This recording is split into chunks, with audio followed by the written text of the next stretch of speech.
महर्षि वेदव्यास के जन्मदिन को गुरु पूर्णिमा के तौर पर मनाया जाता है। गुरु पूर्णिमा गुरुदेव को स्मरण करने के लिए है।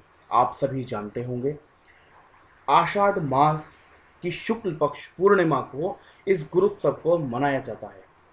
और क्यों मनाते हैं? क्यों? क्योंकि हम गुरुदेव को नमन करना चाहते हैं।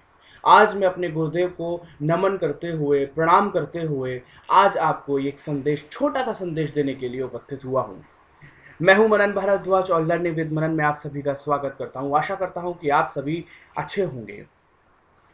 देखिए बच्चों, आज जब हम बात कर रहे हैं गुरु पूर्णिमा के बारे में, तो हमें ये जानना होगा कि गुरु कौन है और शिक्षक कौन है, क्योंकि एक फर्क है इन दोनों शब्दों में।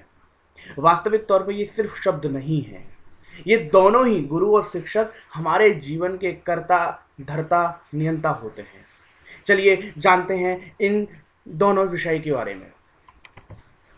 गुरु गुरु अंधकार रूपी अज्ञान को दूर करने वाले होते हैं, क्योंकि अज्ञान जो है वो अंधकार है एक तरीके का। माने वो इस सूर्य के प्रकाश की तरह प्रकाश लाते हैं हमारे जीवन में और जीवन का सही अर्थ समझाते हैं। और जीवन का सही अर्थ का मतलब कि जीवन का सही अर्थ सिर्फ ये नहीं है कि आप फलानी नौकरी कर लो, इतना पैसा कमा लो, इतना ये कर लो, अपनी घर गृहस्थी जमा लो। ये तो है ही, ये मेटलिस्टिक दुनिया है।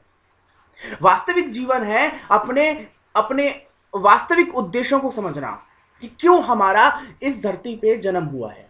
अक्सर मैं अपनी क्लासेस में इस तरह की बातें आपसे करता हूं कि आप वास्तविक तौर पर इन चीजों को समझ पाएं। जीवन का सही अर्थ समझाने के लिए, जीवन की रियल वैल्यूज क्या है? सिर्फ यही कि हमें 100 नंबर के लिए सिर्फ बोर्ड एग्जाम देना है, या हमें हरिहर काका चैप्टर या कोई भी चैप्टर सिर्फ हमें बोर्ड एग्जाम के लिए पढ़ना है, या किसी और क्लासेस के लिए पढ़ना है, एग्जाम के लिए पढ़ना है? क्या ये जीवन का उद्देश्य है? तो मुझे लगता है कि आप इतने छोटे हैं, लेकिन इतना तो समझते ही होंगे कि यह वास्तविक जीवन का उद्देश्य नहीं है। तो गुरु एक मार्गदर्शक होता है, आपको सही रास्ता बताता है कि देखो ये करना है, ये करना है। और सबसे ज्यादा इंपॉर्टेंट है आध्यात्मिक ज्ञान प्रदान करने वाला, स्पिरिचुअल नॉलेज। आपको एक अध्यात्म की बातें बताना, आत्मा, परमात्मा, समाज में निहित जो ईश्वरीय शक्ति है उनका ज्ञान कराना, ये गुरु का परम कर्तव्य होता है। भजन साधना भगवान से जोड़ने वाले, आप किसी भी धर्म के हों, आप प्रे करते हैं, हम प्रे करते ही हैं, वो किसी भी धर्म से हों। गुरु तो किसी भी धर्म में हो सकता है ना, वो थोड़ी ना कहा है कि हिंदू में ही होगा, सनातन धर्म में होगा, ऐसा नहीं है।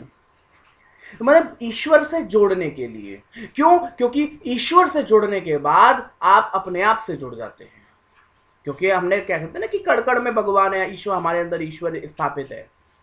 और सबसे बड़ी बात, गुरु निस्वार्थ होता है। निस्वार्थ भाव, उसके पीछे कोई स्वार्थ नहीं होता कि मेरा गुरु शिष्य ऐसे हो जाएगा तो मुझे इस बात का कोई फायदा मिलेगा। वो ऐसे गुरु की बात मैं नहीं कर रहा हूं। गुरु निस्वार्थ भाव के साथ अपने शिष्य का अच्छा करना चाहता है और अपने शिष्य को हर हालत में एक सफल व्यक्ति बनाने के प्रयास करता है। हर कष्ट में, हर समस्या का समाधान करके अपने शिष्य को देता है। चलिए आज बात करते हैं फिर शिक्षकों की। देखिए, अपनी इनकी महत्वपूर्णता है। अंतर करने का मतलब किसी को गलत अर्थ में नहीं लेना है, लेकिन समझने वाली बात है।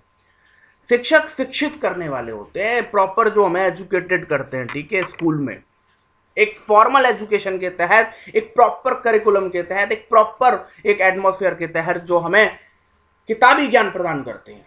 लिखा है चौथे पॉइंट पे, जीवन का व्यवहारिक पक्ष का ज्ञान कराते हैं। देखिए, मैंने अभी कहा कि वो गुरु आध्यात्मिक पक्ष का ज्ञान कराते हैं और शिक्षक आपको व्यवहारिक ज्ञान का, कैसे बात करना है, कैसे उठना है, कैसे रीति रिवाज है, आपके संस्कार हैं, किस प्रकार से अपने माता पिता के साथ पेश आना है। और खुद हमारे जो माता पिता होते हैं, हमारे भाई बंधु होते हैं, वो हमारे एक तरीके से टीचर बन जाते हैं, क्योंकि हम उनसे लगातार सीख रहे होते हैं।